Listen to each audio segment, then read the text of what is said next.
রবিবারের ব্যস্ততম রুটিন, ঘরের কাজে অদক্ষ মেয়েটাও আজ একা হাতে রান্না সংসার সামলায়। রাতে গেলাম বই মেলাতে। রাতে রাতে বন্ধুরা, কেমন আছো তোমরা সবাই? আশা করি ভীষণ ভালো আছো। আমরাও কিন্তু খুব ভালো আছি। আজকে হচ্ছে রবিবার, তোমাদের সাথে নিয়ে আজকের ব্লগটা শুরু করছি। সাথে থাকো, আজকের ব্লগটা তোমাদের খুব ভালো লাগবে। এখন কিন্তু বাজে সকাল হচ্ছে 9টা বাজে। 9টা থেকে তোমাদের সাথে ব্লগটা আমি শুরু করছি, যেহেতু আজকে রবিবার ছুটির দিন। অনেকটা দেরি করে উঠেছি, মানে 8টার দিকে ঘুম থেকে উঠেছি। 8টারও পরে হবে, মোটামুটি 8:30টার মতো বাজবে, তখন কিন্তু ওঠা হয়েছে। মানে ঠান্ডা ঠান্ডা করে সকালবেলা উঠিনি, আর একদম স্নান করে আমি কাপড় কেচে তারপরে কিন্তু ছাদে এসেছি। আর সকালের বাসি কাজকর্ম সত্যি বলতে বাবানের পাপা আজকে করে নিয়েছে। মানে ঘর বাড়ি ঝাড় দেওয়া, উঠানটা ঝাড় দেওয়া, এই দুটো কাজ বাবানের পাপা করেছে। 8:30টার দিকে উঠেছি, তো উঠেই দেখি বাইরেটা এত সুন্দর পরিষ্কার, মানে বুঝতেই পারছি রোদ উঠবে খুবই। আর এই এতদিন ধরে সোয়েটারগুলো জ্যাকেটগুলো কাচতে পারছি না, শুধুমাত্র রোদের জন্য। আজকে এত সুন্দর রোদ দিয়েছে সারাটা দিন, সত্যি বলতে আমি অবাক। অনেকক্ষণ রোদে বসেছিলাম, বলতে পারো আজকে সারাটা দিন আমাদের রোদে বসে বসেই কাটিয়ে দিয়েছি। ছুটির দিন ছিল, আমি ছিলাম, বাবানের পাপা, বাবান, তিনজনেই আজকে বাড়িতে ছিল। সেই কারণে অনেকগুলো জামা কাপড়, সকালবেলা ঘুম থেকে উঠলাম, উঠে জামা কাপড় নিয়ে সোজা আমি চলে গেছি বাথরুমে। আজকে জামা কাপড় কেচেই তারপরে আজকে শান্তি পাবো আমি, মনে হচ্ছিল আমার। নইলে কাচবো কাচবো করে, তার মধ্যে আবার আজকে ছুটি, কালকের দিনটাও ছুটি, দুটো দিন ছুটি পাচ্ছি। তারপরে বাবানের সোয়েটারটাও কেচে দিয়েছি, এই জন্য যেহেতু হচ্ছে বাবানের সোয়েটার, স্কুলের জুতা প্রতিদিন, মানে এই ছুটির দিনগুলো রবিবার করে সেরকম রোদও ওঠে না, একদিন কাচলে শুকাবেও না। আর তার মধ্যে যেহেতু পরপর দুটো দিন ছুটি পাচ্ছি, ভাবলাম আজকে রোদ না উঠলেও, এমনিতে আমি কেচে দিতাম, রোদ না উঠলেও কেচে দিতাম, যে হচ্ছে দুটো দিন যেহেতু ছুটি পাচ্ছি, বাবানের স্কুলের সোয়েটার যেহেতু একটা, জুতাটাও একটা, ড্রেসগুলো দুটো তিনটে করে সেট আছে, তো সেই কারণে হচ্ছে ওই ভেবেছিলাম যে রোদের জন্য কাচা হয় না, তো আজকে যেহেতু দুদিন ছুটি পাচ্ছি, তো সেই ভেবে ভাবলাম কি তাহলে কেচে দিই, দুদিনে রোদ না উঠলে এমনিতেও দুদিনে শুকিয়ে যাবে, একটু হালকা রোদেও শুকিয়ে যাবে, সমস্যা নেই। কিন্তু সেই ভাবা সেই কাজ কাচলাম ঠিকই, কিন্তু রোদ উঠেছে খুবই আজকে সারাদিন। সত্যি আমি ভাবিনি যে এত সুন্দর রোদ পাবো অনেক দিন পর, বেশ মাসখানিক পর আজকে এত সুন্দর রোদ দেখা দিয়েছে আমাদের এখানে। সারাটা দিন বেশ ভালো রোদ দিয়েছে, মানে এক রোদেই দুদিন লাগেনি। আজকে রোদে সব শুকিয়ে গেছিলো, শুধু জ্যাকেট আর একটু সোয়েটারটা একটু হালকা ভেজা ছিল, কিন্তু বাবানের স্কুলের ড্রেস থেকে জুতা, তারপরে হচ্ছে স্কুলের সোয়েটার এক রোদে, মানে একদিনেই সব শুকিয়ে গেছিলো। তো যাই হোক, সকালবেলা যেহেতু আমি জামা কাপড় নিয়ে সোজা বাথরুমে গেছি, একবারে কাপড় কেচে আমি এদিকে বাবানের পাপাকে বলেছিলাম জলটা গরম বসাও, আমার জামা কাপড় কাচতে কাচতে জল গরম হয়ে যাবে, তারপরে আমি স্নানটা করে নিতে পারবো। তো বাবানের পাপা জল গরম বসিয়েছে, আমি সব জামা কাপড়গুলো নিয়ে বাথরুমে গেছি, কাপড় কেচে স্নান করেছি। আর বাবানের পাপা সকালবেলার ঘর বাড়ি আর উঠানটা হচ্ছে বাবানের পাপা সকালবেলা ঝাড় দিয়েছে। তো যাই হোক, এখন এই যে স্নান টান করলাম, ভাবলাম আগে কাপড় মেলি, যেহেতু সকাল সকালই রোদ উঠেছে, তো আজকে রোদটা একদমই মিস করা যাবে না, সেই জন্য আগে জামা কাপড়গুলো মেলে দিয়ে এসেছি। তারপরে এই যে চলে এসেছি ফুল তুলতে, যেহেতু ফুল এবার খুবই কম আমার বাড়িতে। আগের বারে যে ফুল ছিল লোকে নিয়ে সারতে পারতো না, প্রতিদিন কেউ না কেউ আসতো, আমি প্লাস্টিক ভরে ভরে গাঁদা ফুলগুলো তুলে তুলে দিতাম, আর আমি তো কত ঝুড়ি ভরে ভরে ফুল তুলে পুজো দিতাম। আর এবার এমন অবস্থা, ফুলের এত মানে অভাব হয়ে গেছে বলতে পারো। তো যাই হোক, যাই ফুল ছিল সেই ফুলগুলোই তুলে নিয়ে আসলাম। তারপরে চলে আসলাম তুলসী পাতা তুলতে। দেখো তুলসী গাছটা কতটা লম্বা হয়েছে, কতটা বড় হয়েছে, নিচে চিকন, মানে সব নিচের ডালগুলো সব ছেটে দিয়েছি, শুধু উপরের দিকটা আছে। এই তুলসী গাছটা লাগানো হয়েছে যখন আমি বাড়িতে প্রথম ঢুকি, মানে 2 বছর আগে। আমাদের বাড়িটা যেহেতু 2 বছরের বেশি হলো, তো ওই গাছটা যেটা আমাদের তুলসী বেদিতে আছে সেই গাছটা, মানে 2 বছরের বেশি হয়ে গেল, মোটামুটি 2.5 বছর হতে চললো তুলসী গাছ দুটো। সেই বাড়িতে প্রথম ঢোকার আগের দিন আমি আমার মায়ের বাড়ি ওই দিক থেকে নিয়ে এসেছিলাম তুলসী গাছ, তখন মানে কোথায় পাবো, তো ওখানে যেহেতু প্রচুর তুলসী গাছ, মায়ের বাড়ি ওখান থেকে আমি আগের দিন নিয়ে এসেছিলাম। তো এখানে ওই সাইডে লাগিয়েছিলাম পাঁচিলের সাথে, আর হচ্ছে তুলসী বেদিতে লাগানো হয়েছিল আগের দিন। তো যাই হোক, সেই 2 বছরের বেশি হলো, গাছটা বেশ মোটা লম্বা হয়েছে তুলসী গাছটা। আর নিচেও অনেকটা ছিল, তার নিচের ডালগুলো বাবানের বাবা সব ছেটে দিয়েছে, শুধু ওপরটা রেখে দিয়েছে। আমি বলছি তুলসী গাছটা থাক যতদিন থাকে, আর বেশ মোটা লম্বাও হচ্ছে দিন দিন। তো যাই হোক, সব কিছু তুলে নিয়ে আসলাম, ফুল তুলসী পাতা তুলে এনে ঠাকুর ঘরটা ভালো করে পরিষ্কার করলাম, করে ঠাকুরের আসনটাও মুছে দিয়েছি। দিয়ে তারপর এখন এই যে পুজোর বাসনগুলো খুব ভালো করে মেজে নিচ্ছি। তারপর রান্নাবাড়িটা একটু পরে করব, আগে পুজো দেবো তারপরে। যেহেতু সকালবেলার কাজকর্ম বাবানের বাবা কিছুটা এগিয়ে রেখেছিল, আর বিছানাটা এখনও গোছানো হয়নি, যেহেতু সময় পাইনি বিছানা গোছানোর জন্য। উঠেই সোজা চলে গেলাম, তার বাবান শুয়েছিল, নইলে আমি বিছানা গুছিয়ে তারপরে যেতাম। যেহেতু বাবান শুয়েছিল, তো আমি আর ঠান্ডার মধ্যে ওকে তুলিনি, তো সেই জন্য বাবান তো আজকে ছুটি, ও তো আগে থেকেই বলে রাখে যেদিন ছুটি থাকে তার আগের দিন বলবে আমি 8টা ছাড়া 9টা ছাড়া ঘুম থেকে উঠবো না। বাকি দিনগুলো যেহেতু পড়াশোনা স্কুলে তাড়া থাকে, সকাল সকালে উঠে যায়, মানে 7:30 7:30টার মধ্যে উঠে পড়ে। কিন্তু আজকে 8:30টার দিকে আমরা উঠেছি তিনজন মিলেই, মানে ঘুম ভেঙে গেছে, আগেই শুয়েছিলাম ঠান্ডার জন্য। তো যাই হোক আমি বাবানের বাবা উঠেছি একসাথে, বাবান শুয়েছিল, এখন উঠে গেছে অবশ্য, এখন উঠে গিয়ে ব্রাশ ফ্রেশ হওয়া হয়ে গেছে। তো যাই হোক এইদিকে কাজকর্ম করতে করতে অনেকটা দেরি হলো, সকালবেলা মানে আধা ঘন্টা তো লেগে গেল কাপড় কাচতে, অতগুলো কাপড় কেচেছি, স্নান পুজো এগুলো করতে করতে 9:30 বেজেই গেছিলো প্রায় সব সকালবেলা সব কাজগুলো সারতে। তো যাই হোক এদিকে হচ্ছে এই যে পুজো দিচ্ছি, তুলসী পাতা তুলে নিয়ে এসে এখন আমি একটু বেশি করে তুলসী পাতা তুলে রাখি, যেহেতু প্রতিদিন তুলসী পাতা তোলা যায় না, তো সেই কারণে হচ্ছে তুলসী পাতা একটু বেশি করে তুলে হালকা একটু জলের মধ্যে আমি রেখে দিই, বেশ 2-3 দিন কিন্তু চলে যায় একদিন তুলসী পাতা তুললে আমার, তো সেই জন্য একটু বেশি করেই তুলি। তো যাই হোক এদিকে পুজো দেবো, তারপরে যাব হচ্ছে তুলসী মন্দিরে, একটু হচ্ছে মানে তুলসী বেদিতে একটু জল দেবো, যেটা আমি জল দিই। আর তুলসী বেদিতে জল দেওয়ার সাথে সাথে কিন্তু তুলসী গাছে জল দেওয়ার একটা যেটা মন্ত্র থাকে সেটা কিন্তু আমি প্রতিদিনই বলে তারপরে কিন্তু আমি জল দিই। তো যাই হোক এদিকে পুজো দেবো, আর ওইদিকে বাবানের বাবা বলছে তাড়াতাড়ি করো, ওর নাকি আবার খিদেও পেয়ে গেছে, আর এত সুন্দর রোদ উঠেছে বাইরে, বাবানের বাবা রোদের মধ্যে চুপচাপ বসে আছে, আর বাবার ঘরে টিভি দেখছে। তো যাই হোক ওই যে দেখো বাবানের বাবা মানে বসেছিল, এখন ফোনে আবার কথা বলছে, আর এদিকে বোধহয় কী যে তুলছে ওই জানে একমাত্র। ওই রোদ পেয়েছে থেকে সারাক্ষণ আমরা আজকে জানো তো অনেকটা দুপুরের পরপর আমরা ঘরে ঢুকেছি, সেই সকাল থেকে বসেই আছি, মানে এদিকে কাজ সেরে বসেই আছি রোদের মধ্যে। তো যাই হোক ঘরে গিয়ে তারপর একটু সোয়েটারটা পরলাম, যেহেতু ঠান্ডা ঠান্ডা রোদ উঠলেও ঠান্ডা ঠান্ডা তো আছে। চলে আসলাম ধনিয়া পাতা তুলতে। বাবানের বাবা বললো কি যে অনেকদিন আসলে সত্যি বলতে অনেকদিন মুড়ি মাখা খাওয়া হয় না আমাদের ঠিক মতো করে, সেরকম সকাল করে সময় হয় না, আর বিকেলবেলা করে সত্যি খাওয়াও হয়ে ওঠে না মুড়ি মাখা। আমি একটু মুড়ি খাই রাতে করে, বেশিরভাগ আমি মুড়ি খাই, কিন্তু বাবানের বাবা অনেকদিন বলছে কি ঠিক মতো ধনে পাতা দিয়ে মুড়ি মাখা খাওয়া হচ্ছে না। আর যেহেতু মুড়ি মাখা করো, যেহেতু একটু দেরি হয়ে গেছে সকালবেলা, আর কি টিফিন করবা, মানে একটু করতে গেলেও দেরি হয়ে যাবে, আর দুপুরে রান্নাবাড়ি আছে, তো সেই কারণে না, তো বাবানের বাবা বললো কি একটু মুড়ি মেখানো, আর কিছু করতে হবে না সকালবেলা। তো বাবানের বাবা বললো ধনিয়া পাতা দিয়ে মুড়ি মাখো। তো চলে আসলাম বাগানে ধনিয়া পাতা তুলতে, দেখো কি সুন্দর ধনিয়া পাতা হয়েছে। আর এই যে একটা মূলা এত মোটা হয়েছে মূলাটা, তো ভালো মূলাটা একটু তুলে নিই। তো চলে আসলাম মূলাটা তুলে এখন যাব হচ্ছে ঘরে, মূলাটা হচ্ছে রেখে দেবো। তো যাই হোক চলে আসলাম এখন, এই যে ধনিয়া পাতাগুলো ভালো করে কেটে নিচ্ছি, যেহেতু ধনিয়া পাতা দিয়ে মুড়ি মাখো। তোমাদের এরকম ধনিয়া পাতা দিয়ে মুড়ি খাও কিনা অবশ্যই জানি, আর ভালো লাগে কিনা, আমার তো ভীষণ ভালো লাগে। তো মুড়িগুলো ঢেলে নিচ্ছি। এটা কিন্তু কালিয়ার ধানের মুড়ি, এটা কিন্তু সাদা হবে না, মুড়িটা একটু লাল লাল আর একটু হচ্ছে কালো কালো একটু দাগ দাগ আছে মুড়িটা। এই মুড়িটা কিন্তু বেশ ভালো লাগে। আর আমাদের মুড়িটা কিন্তু পাশে কিন্তু আমাদের মুড়ির মিল আছে পাশের বাড়িতে, ওখান থেকে আমাদের সবসময় কিন্তু মুড়ি নেওয়া হয়, যেহেতু আমাদের দোকান থেকে আর কেনা হয় না, পাশের বাড়িতেই যেহেতু মিল আছে, অনেকে মুড়ি চাল দিয়ে কেউ করে কেউ কিনে নেয়। তো যাই হোক এইদিকে দেখো ধনেপাতা, পেঁয়াজ, কাঁচা লঙ্কা, একটু মশলাও দিয়েছি, তারপরে লবণ, তেল দিয়ে, একটু আচারের তেল হলে ভালো হতো, অবশ্য ছিল আমার কাছে আচার, তো আমি আবার দিলাম না আচারের তেল। তো যাই হোক এটা দিলাম, একটু শশা হলে ভালো হতো যেহেতু ছিল না। তো যাই হোক খুব ভালো করে মুড়িটা মেখে নিয়েছি। এই যে বাবানের বাবা বসে আছে রোদের মধ্যে, চটটা মানে এই চটটা বিছিয়ে সেই বসে আছে। তো বাবানকে দিলাম, তো বাবান মুড়ি খাবে না, ও খাবে ছাতু, তো ও নিয়ে ছাতু নিয়ে বসছে, আর আমরা দুজনে মিলে মুড়ি খাচ্ছি। এই রোদে বলতে পারো সারাটা দিন আজকে আমাদের রোদে থাকা হয়েছে, মানে বলতে পারো অনেক দিন পর রোদ পেয়েছি, তো রোদকে মনে হচ্ছে আজকে ছাড়াই যাচ্ছে না পেছন থেকে।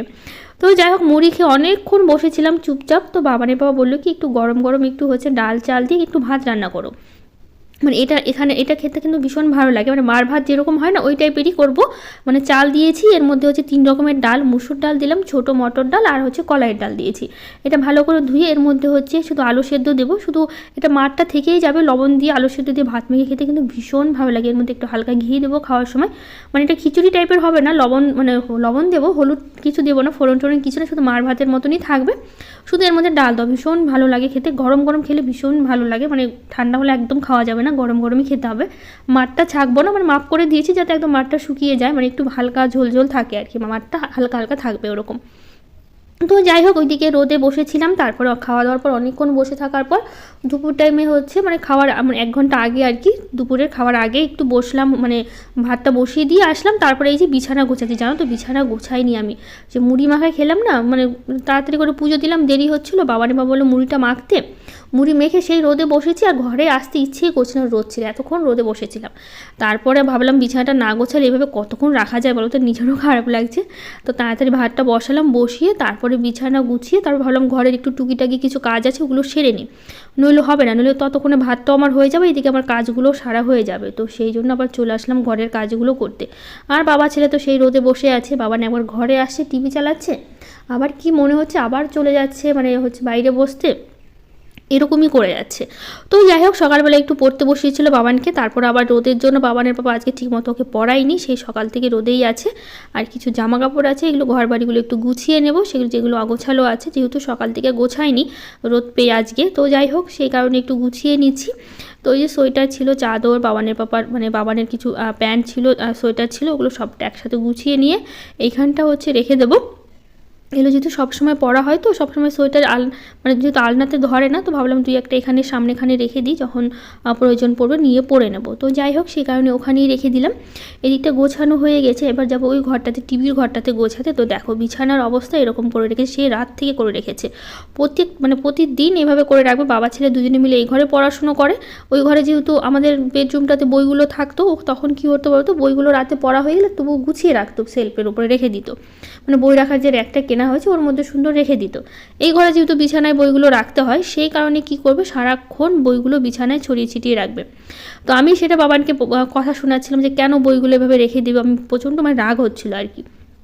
প্রত্যেক দিন এভাবে বইগুলো বাবা ছেলে পড়া শেষ, বইগুলো এভাবে বিছানার মধ্যে ছড়িয়ে ছিটিয়ে রেখে চলে যাবে। যতই বলি গুছাতে, যেহেতু আমি যদি থাকি ঘরের মধ্যে, বাবা ছেলে দুজনেই গুছিয়ে রাখবে। যেই আমি নাই, মানে আমি যেহেতু ওই ঘরে থাকি, রাতে পড়াশোনার সময় এই ঘরে আসি না আমি, আর চুপচাপ বসে থেকে কী করবো, বাবানের বাবা যেহেতু বাবানকে পড়ায়, আর টিভি মানে একটু ফোন দেখলে বাবানের বাবা প্রচণ্ড রেগে যায় ওর সামনে ফোন নিয়ে বসলে পড়ার সময়।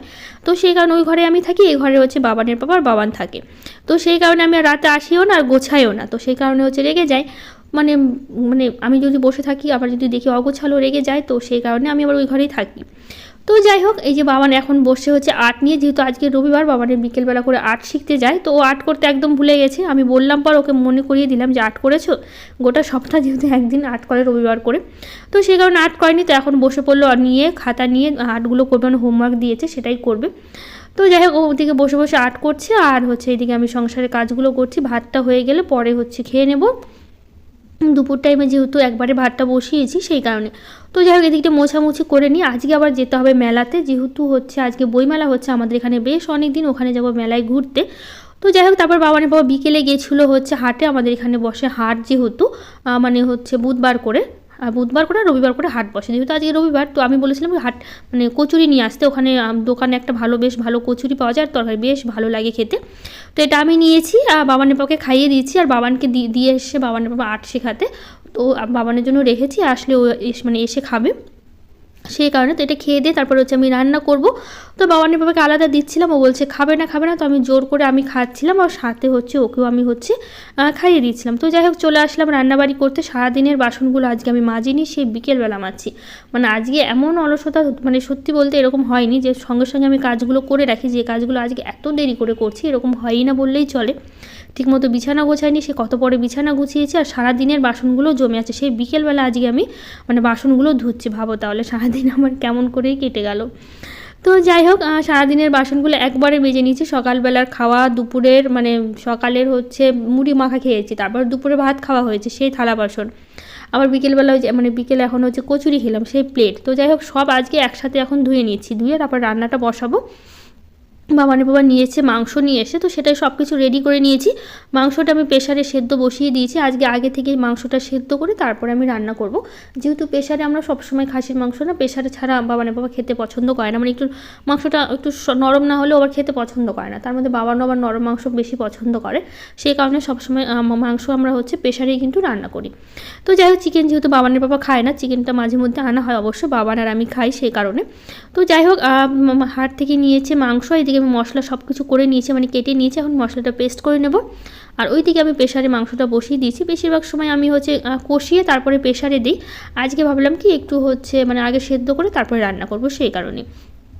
তো যাই হোক, এদিকে প্রেশারে সেদ্ধ করে নিয়েছি, 6-7টা সিটি দিয়ে নিয়েছি। তারপর হচ্ছে মাংসটা এদিকে আমি নামিয়ে নিয়েছি, আর মাংসের যে জলটা ছিল সেটাও রেখে দেবো, সেটা হচ্ছে আমি পরে ঝোলের সময় দিয়ে দেবো একবারে। তো যাই হোক, এটা ছিদ্র বাটির মধ্যে রেখেছি, জলটা নিচে পড়ে যাবে সেই কারণে। তো যাই হোক, পাশে ভাত বসিয়ে দিলাম, আর এই দিকে হচ্ছে আমি আলুগুলো ভেজে নিচ্ছি। ছোট ছোট আলুগুলো ছিল, তো ভাবলাম আলুগুলো আর কি কাটবো, গোটা আলুগুলোই মাংসেতে দিয়ে দেওয়া যাবে সেই কারণে। তো সেই জন্য গোটা হচ্ছে আলুগুলো দিয়ে দিচ্ছি মাংসের মধ্যে। তো আজকে আবার এদিকে রান্নাবাড়ি শেষ করবো, বাবান হচ্ছে 8 থেকে আসবে, 8 শিখে এসে তারপরে আবার যাব হচ্ছে মেলাতে, রান্নাবাড়ি শেষ করে যাব, তারপরে এসে তারপরে খাওয়া দাওয়া হবে। মেলাতে গিয়ে না তখন আর ইচ্ছে হবে না এসে রান্না করি, তো সেই কারণে ভাবলাম কি রান্না করে যাব, তারপরে মেলা থেকে ওখানে যেহেতু রাত হবে, রাত্রিবেলা ইচ্ছেও করবে না রান্না করতে, তারপরে হচ্ছে এসে তখন ঠান্ডার মধ্যে এসে গরম গরম খেয়ে নিতে পারবো। আর যেহেতু একটু ঠান্ডা হয়ে গেল তখন এসে আবার মাংসটা গরম করে নেব, তাহলেই হয়ে যাবে। তো সেটা ভেবেছি। আর যেহেতু বাবানের 8 ছুটি, মানে 8-এর ক্লাস শেষ হবে 7টার দিকে, তারপর 7টার দিকে যদি আমি মেলাতে যাই, এসে কখন রান্না করবো বলো, আর ঠান্ডার মধ্যে কত রাত পর্যন্ত জেগে থাকবো। তো সেই জন্য ভাবলাম রান্নাবাড়ি করে তারপরে আমরা যাবো হচ্ছে মেলাতে ঘুরতে। তো যাই হোক সেটাই ভাবলাম। তো এইদিকে হচ্ছে আমি মাংসটা রান্না করব, ওইদিকে পাশে ভাত বসিয়ে দিয়েছি, আর এইদিকে মশলাটা আমি খুব ভালো করে কষিয়ে নিচ্ছি। চলো রান্না করতে করতে কিছু দিদিভাইদের কমেন্টগুলো পড়ে নিই।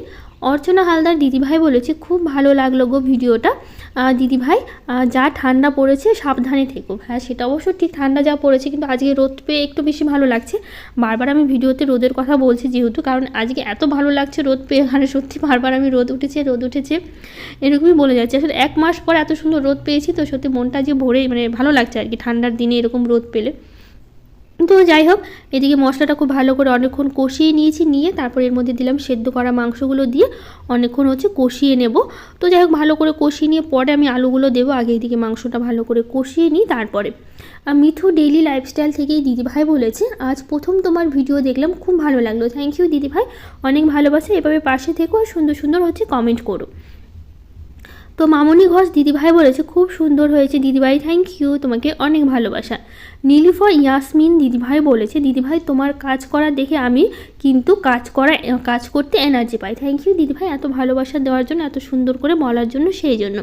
তো যাই হোক মাংস সেদ্ধ করার যে জলটা ছিল সেটা কিন্তু আমি দিয়েছি, আর একটু এক্সট্রা একটু জল দিয়ে দিলাম, দিয়ে তারপর যেহেতু মাংসটা আগে থেকেই সেদ্ধ ছিল, শুধু আলুটা সেদ্ধ হওয়া বাকি, ততক্ষণই কিন্তু হয়ে যাবে, তাড়াতাড়ি সময় লাগবে না। রান্না করতে করতে আমার বাবানও চলে এসেছিলো, তারপর রেডি হয়ে তারপরে যাব।